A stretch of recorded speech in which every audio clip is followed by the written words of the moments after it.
So the last few weeks it's been pretty nuts. I've been sending my primary application to AMCAS and ACOMAS, and since then I've had about 5 secondaries so far. Do not make these mistakes, the same mistakes that I did with the primary application. So I went to a community college in high school and I was able to get an associate's degree, and I was trying to send that into AMCAS actually through my school uses this online transcript thing called Parchment. A lot of schools do, I think. Eventually I found out that AMCAS doesn't accept electronic transcripts from this particular community college just because it wasn't on their approved list or something like that, so it has to go in through the snail mail. So I had to reorder my transcripts and everything. When you are applying to medical school, I recommend doing it as early as you can, sending in paper transcripts just to cover your bases, because that seems to be the universal way everyone needs to do it. Play it safe, send in paper transcripts, don't make that same mistake. Another mistake that you need to avoid, make sure you avoid, is when you're entering your grades into the application service, make sure that you have the actual transcript in front of you from the actual school. I made a mistake, but I caught for one of my applications. I didn't catch for the other one. So they're gonna kick it back to me and I have to redo it, send it back to them. One of my schools was a quarter system, and the other school was a semester system. So the credit hours weren't the same on the transcripts.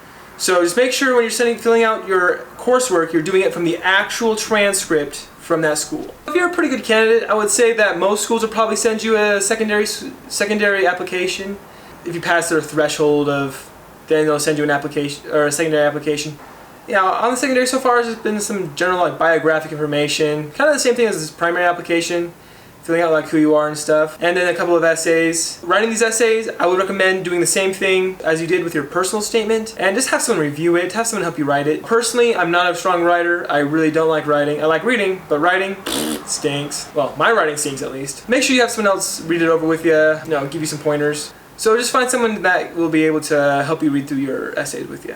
Take a couple days, send them in, and then after you send them in, you just gotta wait to hopefully they contact you for an interview. So far, the secondaries have cost generally $50 each. Can't really complain about that. One secondary, the school that sent out a secondary to every single applicant that applies, no matter what their GPA is, or whether or not they're even gonna look at them, was $130. Kind of put a little bit of a bad taste in my mouth, even though you're not going to look at half of them. But yeah, they're gonna cost some money. Between $50, $100, $130. Be prepared for that. Another thing to consider is that schools won't consider your application complete until you have your letters of recommendation in. You have to upload your letters of recommendation onto the application service, and then the application service sends it to the schools. Make sure that you have all the letters that all of your schools need, and you can send a little packet to every single school. Just make sure that you're sending it in a way that the school wants. Some use interfolio, some use other ways, some use paper. Because that seems to be my biggest problem, is just making sure that everyone, all the ways I'm sending things, is the way that they're acceptable.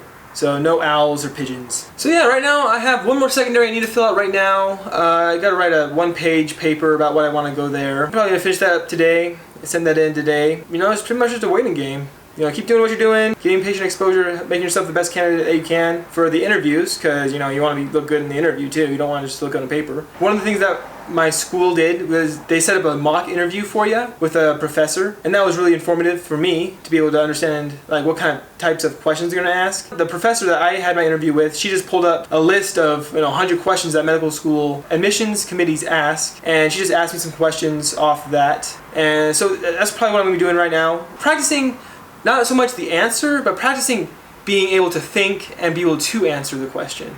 Because you never know what they're going to ask you. But if they see that you can think through things, they see that you can think clearly, then that's going to make a better impression than if you're just stumbling over your words.